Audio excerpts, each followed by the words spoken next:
Today I want to share with you a quick DIY hair mask which is specifically great for promoting hair growth.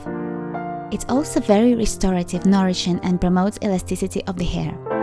Before using any DIY hair mask, it's highly recommended to do a patch test to check that you don't have an allergic reaction to any of the ingredients.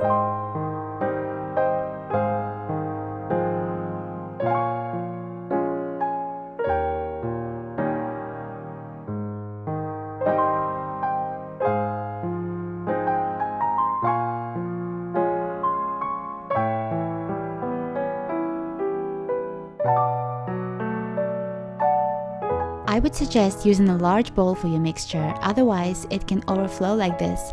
Even though it's fun to watch, it can be quite messy.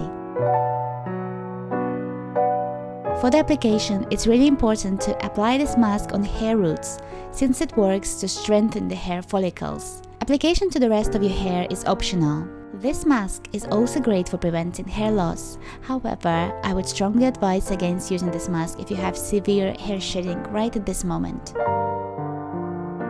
To see good results, this mask needs to be used as a course. So you start with using it once a week for 1 month, then take 1 month break. After that, use this mask again once a week for 1 month.